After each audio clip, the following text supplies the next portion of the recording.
Hello, I'm Rudrani and welcome to Zoom Happy Space. Today I'll be chatting with an actor who's extremely talented, speaks her mind and her work reflects her ideologies, and I absolutely adore her. Thank you for joining our little happy space. Thank you. What is Radhika's happy space? When I've had 8 hours of sleep, then whatever space I'm in is my happy space. But when I don't get that space, that sleep, then it's not a happy space. So let me first then go ahead and ask you, did you have your 8 hours of sleep? Not at all. In the last 5 days, I have 5 days. I've probably slept like 20 hours, which is not Ouch. very much. When was the last time you got a really good sleep? I think the pandemic must have been, yeah? Before 5 days. Before 5 days, pandemic must have been a little, like when the lockdown was happening, when you were in London. Lockdown was great. I was sleeping 10 hours every day. I was like, this feels very good. Perks. You don't have to meet too many people. Somehow it's beautiful. I quite liked not meeting too many people, very honestly. Exactly. Yeah. Know what you mean. Yeah. Okay, computer as a concept, we've not seen this happen here. I think the trailer itself sparked so much of interest. But what really got me interested was when you said that when you were offered the role, you didn't know whether Lakshmi was a male or a female. And it's so rare that happens, right? And you've been an actor for a while now. And there's the fact that you take away gender from a character, you actually don't know what to do with it after a point. I want to know what happened to you. No, it wasn't exactly that. What it was gender didn't matter. So when they wrote the character rather than the gender of the character. Sure. I think. Even that. That's fantastic. I mean, that doesn't happen. We feel like that doesn't happen, which is what, I mean, similarly, like when Yesterday came out, the British film, and there was an Asian British actor without the need of him having to be Asian. It was just a British guy, and it happened to be an Asian British guy, and I've never seen that happen. So similarly, I feel like when a character is written and the gender is not written, and you can literally be any gender, I find that finally, so there's nothing. The approach to that is just understanding the philosophy, the ideology of this person, and the characteristics of this person, rather than. I don't remember we worked at any point from the point of view of a gender at all. I want to understand, when did you question how technology, as unifying and progressive and developmental it can also sort of be detrimental? I mean, we talk about social media effects all the time, right? Yeah. I don't think it's a technology. I think it's a human psychology. Like social media in itself is great. What's wrong with social? Like the platform, there's nothing. How you use it, how it's influencing you, how you're letting it control you. What is controlling you is not the phone, actual phone, physical phone. What is controlling you is your inability to deal with your insecurity, your inability to live in the present moment. To all these things are in general human traps that we are all faced with all our lives, in every century, in every this thing. It's just that there is just so much information that you have access to, and so much personal information about other people that you have access to. It's just the data that the people who are in power, how they can use it against you and exploit you. So it is about power at the end of the day. It is about human psychology. I don't think it's about technology. Even when technology wasn't there, there were different means of gaining power and further categorizing people and further dividing people. And it's the same thing. It just happens on an individual level now. Like you're a sole entity and not a part of the community. And so when you and your phone are looking at each other, it's dividing you from everybody else.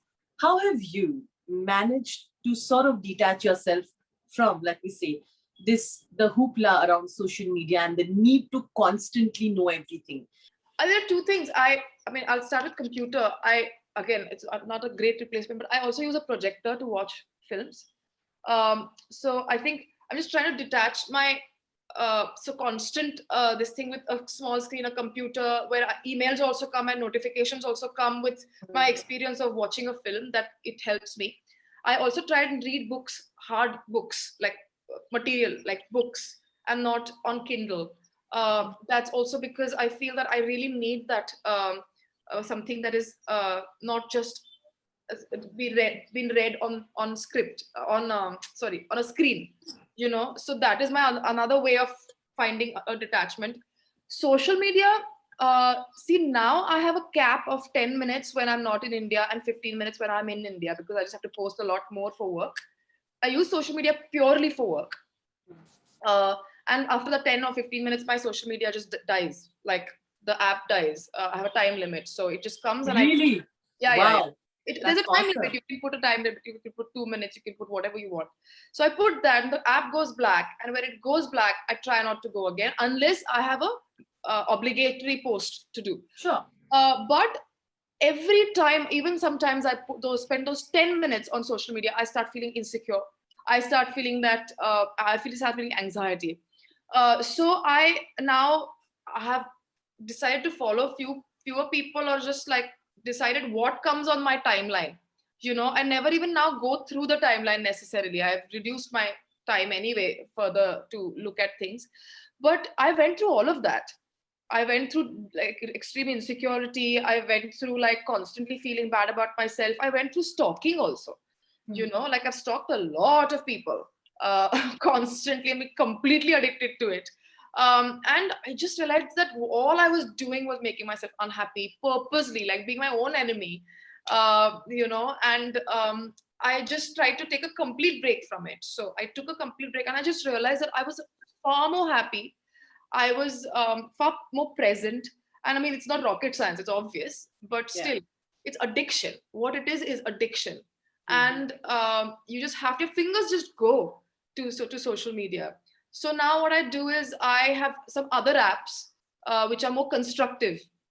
So there are times sometimes when you're so bored that you just want to do something and you don't want to meditate, or you don't want to sit still. At that time, if I want to check something, I don't go on social media and I go on these apps and I learn something more constructive. So I have just diverted my fingers to go to more constructive apps, and those are my first page. All Mm. my social media is my fifth page on my phone. It's actually a Just good some tip. techniques that That's actually a great tip, guys. sitting with my friend having dinner one day at home in London, and they were like, "Oh, there's an article that you are in Goa right now celebrating Valentine's Day with Tushar." I was like, "What?" And then later I bumped into Ekta, and she's like, "You know, it was all publicity." I was like, "No, I didn't know," and no. I'd like to move on to our second segment, Radhika. It's a bunch of fun questions. Are you ready? Yes. Okay. What has been the weird nicknames you heard about yourself that sort of are embarrassing right now for you? I think my grandfather used to call me Babai, which was really funny. And my dad still calls me Dingu, which I think very embarrassing. But these are the only two weird nicknames I have. What was the last thing you read about yourself on the internet that was kind of weird and obviously not true? My God, I don't remember the last time I read about myself on the internet. Okay, well, you don't remember the last time you Googled yourself also? I don't Google myself. I only Google myself when somebody denies me entry in a foreign country and I say, I'm famous, I am this person. I don't have my ID. The So fact you that don't remember? is nice, but yeah. Have you blocked your like comments, reading comments at all, completely? I don't Good, read bad, at all. I only read good, my bad, friends' ugly. comments that come on the top, but I don't read them at all. A rumor about yourself that makes you laugh. A rumor about myself? Yeah. And That you 2 days ago only we were chatting about this. There was one time when I was paired with Tushar Kapoor.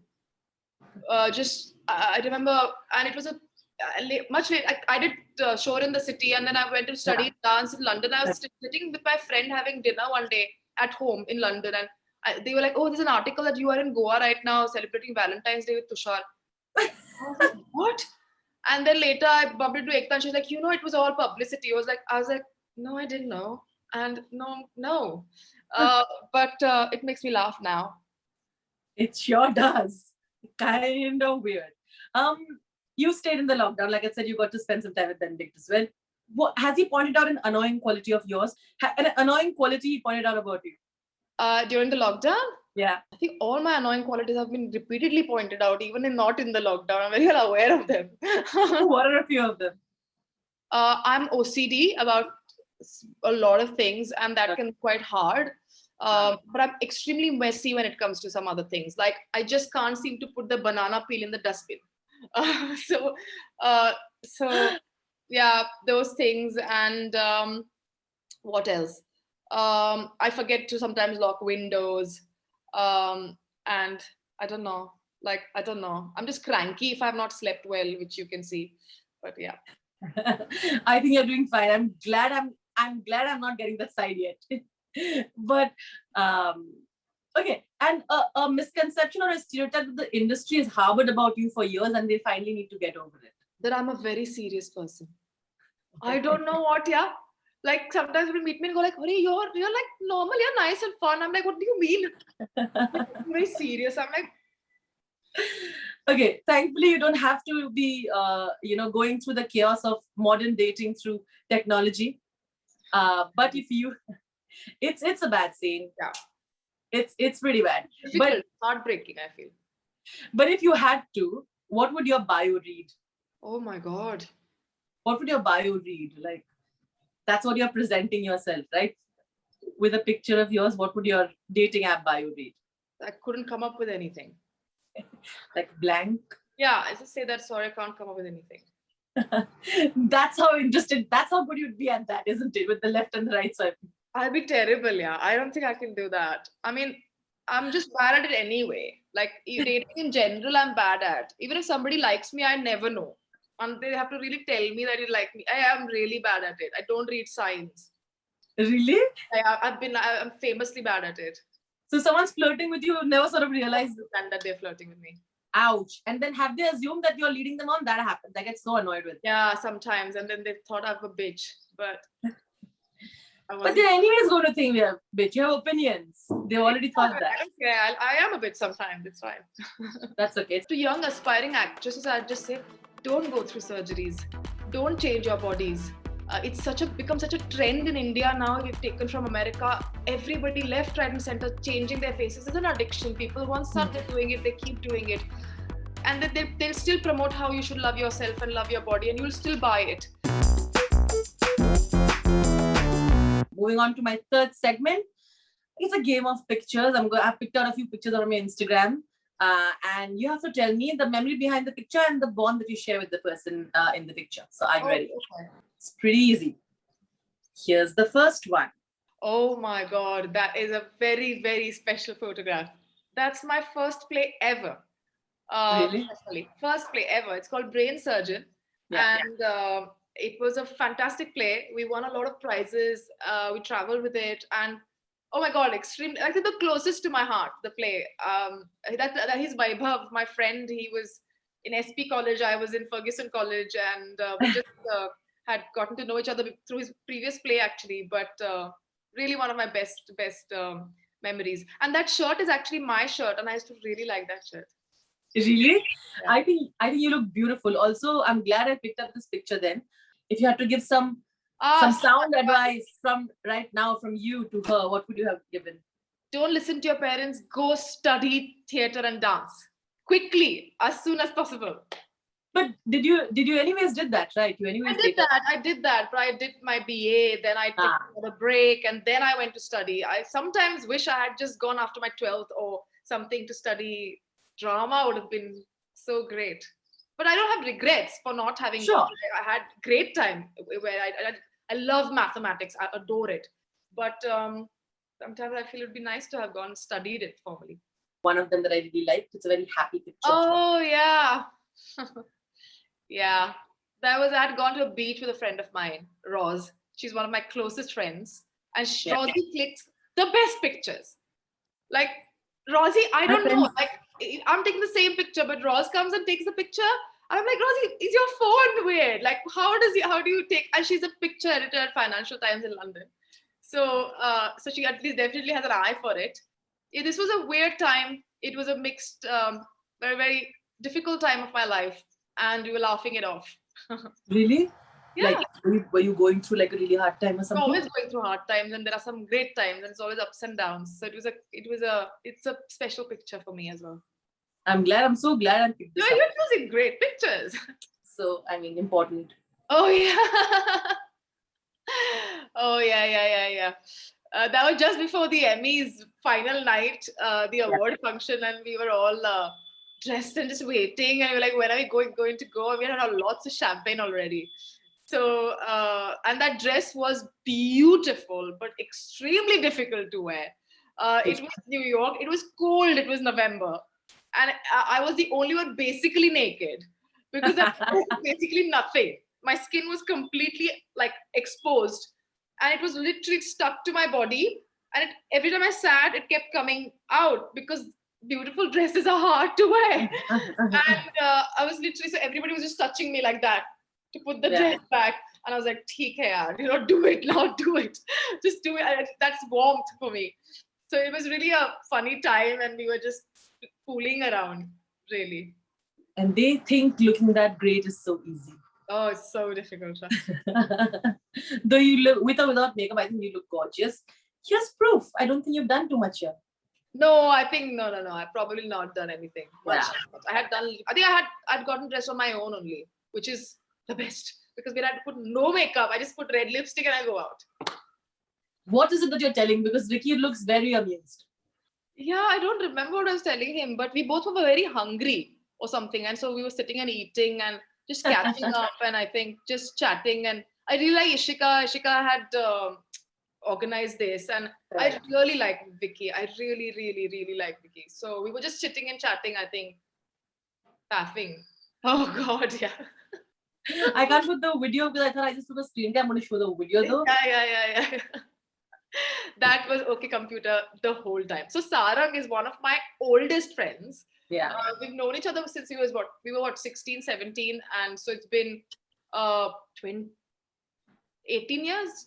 Yeah. So I'm 35. So 18 years we've known each other. We've been best friends. And every time we meet or talk, which we talk all the time, but we just constantly make each other laugh. We're constantly laughing, which is the best part of our relationship. And I was trying to tie his laces together behind the chair. He knew it all along, and he only scared me. I fell down. So we were just laughing on set. We all laughed the whole time like that, and we have so many videos. It's really funny. But like a really great experience shooting OK Computer. Were you tempted to take one of the little robots home? I was seeing the behind the scenes video, and I'm like, I would have probably flicked that. Yeah. No, I'm like, the less the technology at home, the better, because like this breaks down, then the battery's over in this, and then who's going to do all of that? Yeah, it's better to have manual things for me. What are a few things you really hope still changes? I know we are in a great position right now. We have things like OK Computer being written. What do you think still needs to change a little bit? And hopefully people, things that you'd probably tell the people who are trying to enter this industry? I'll say, of course, I hope in the industry that, and the society also, we work more towards equality. And equality, by equality, I mean equality in every department, not just like male and female, but all different kinds of economic classes, departments in life, and even in families. Just have equality. We need to have more equality on every thing. But to young aspiring actresses, I'd just say, don't go through surgeries. Don't change your bodies. It's become such a trend in India now. We've taken from America. Everybody left, right, and center changing their faces. It's an addiction. People once started doing it, they keep doing it, and that they'll still promote how you should love yourself and love your body, and you'll still buy it. Please don't change your faces. Let's not indulge into that whole giving it to another person of the validation of how you look, because there is no stop to it. There is no, like, you can't pause the button. When it started, you just constantly keep doing things because the validation is in somebody else's hands. I feel terribly heartbroken when I see people's faces damaged, or even just done surgeries and having to constantly keep up with it. And that breaks my heart with the younger generation, especially when you see in America, like, people are getting nose jobs and boob jobs as their teenage birthday gifts, and it really breaks my heart. I really hope that we can get more aware of it, become more aware of it. Thank you. This was lovely chatting with you. Bye. Lots of love. Thank you, Rudrani. Bye.